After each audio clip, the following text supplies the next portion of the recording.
Hello everyone, and welcome to CRPS Contender, my complex regional pain syndrome education channel. Today's video is What's in a Name? RSD to CRPS Part 1. Epithets for Agony. This complex nervous system disorder lays claim to over 200 different names, and during the course of the progression of this disease affects almost every aspect of the body. Now, I'm not going to go over each of those individual 200 names with you today.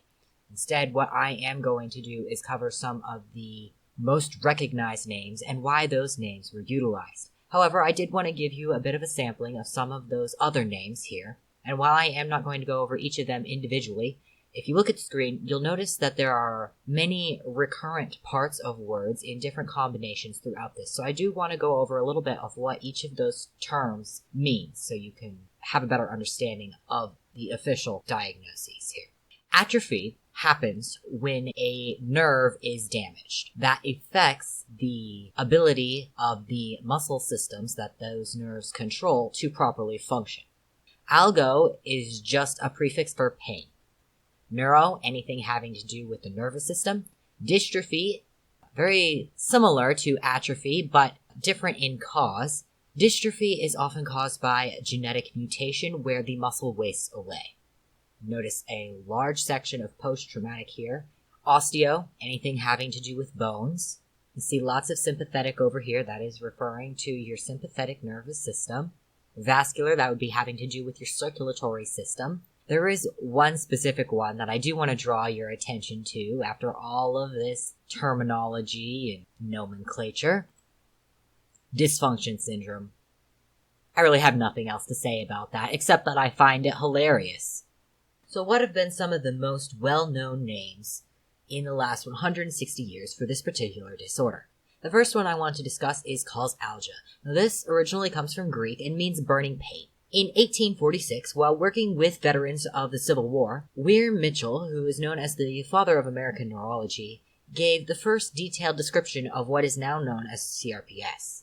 In 1900, Sudak described post-traumatic reflex atrophy of bone and pain syndrome with edema and trophic changes. In 1946, Evans theorized that an excess of incoming input related to the damaged tissue could start a chain of activation involving sympathetic neurons.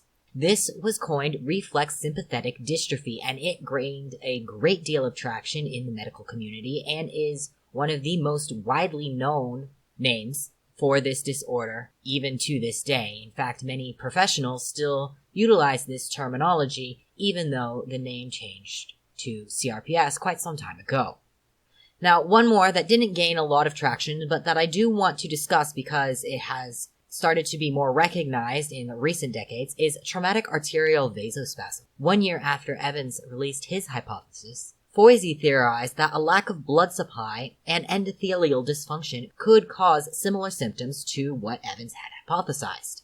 This is now being incorporated, and if you have watched my autoimmunity and autoinflammation miniseries, specifically levels 3 and 4, where I discuss the new hypothesis for the pathophysiology of CRPS that was released in 2018 by Russo et al., you will see that the theories for reflex sympathetic dystrophy and traumatic arterial vasospasm have been integrated into one functional continuum in that hypothesis, which is the one I personally support. In 1953, Bonica, who would later found the International Association for the Study of Pain, proposed 3 stages to reflex sympathetic dystrophy. Stage 1, acute. This stage lasts up to 3 months, although it does not need to last that long. During this time, there is decreased sympathetic activity. This is reversible, and there is a fair chance of remission if the disorder is treated immediately and aggressively. Stage 2 develops dystrophic changes. This stage lasts up to 6 months, but again, it does not need to last that entire length of time. During this stage, sympathetic activity increases and neurodegeneration begins. This stage is still reversible, and remission is possible at this time. Stage 3 is the atrophic stage. This stage can last an unlimited amount of time, and during it, the disorder spreads to other parts of the body, including viscera. At this point, pain is originating in the brain and not at the original injury site.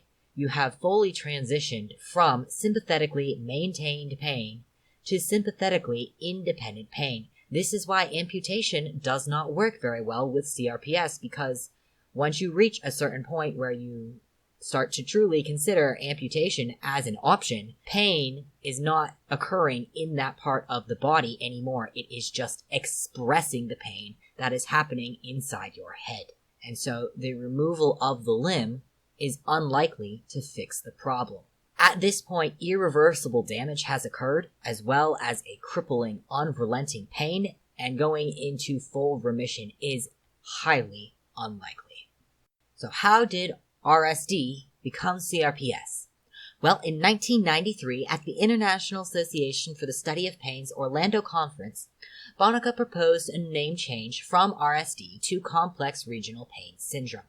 Bonica wanted to emphasize that the predominant aspect of this disease was the localization of pain in a particular anatomical region and not necessarily limited to the distribution of roots or nerves. The adjective complex was related to the very diverse pathogenic and clinical aspects of this syndrome, including vulvodynia, which we will cover in RSD to CRPS Part 2, The Menstrual Monster.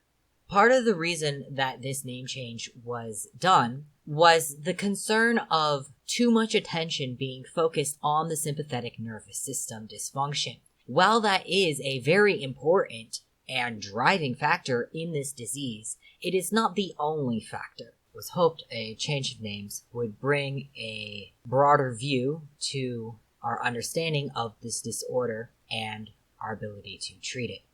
Has that been successful? I'm not sure. I personally find complex regional pain syndrome to be a very vague and unenlightening term as far as what is actually happening if you don't put in the effort to study it yourself. RSD, on the other hand, while it is not fully inclusive of everything that is going on, and it is not, I want to be clear, it is not, it does at least, right there in the title, give you an overview of what is happening to your body. Pretty straightforward. So, I definitely see the benefits and the drawbacks of both of them, and for the most part, in the medical community, while there is definitely still the change over to CRPS, RSD is still quite common. That's really a matter of personal opinion, but those are my thoughts on it anyway. Alright, I will see you in Part 2, The Menstrual Monster. If you have CRPS flares related to your period cycle, hopefully this will be very interesting and assistive to you, so go ahead and check it out. Thanks so much for watching. If you would like to contribute to my medical expenses, my Patreon is CRPS Contender. If you like the content I'm creating, hit subscribe. As always, relevant sources are linked in the description below. See you on the next one.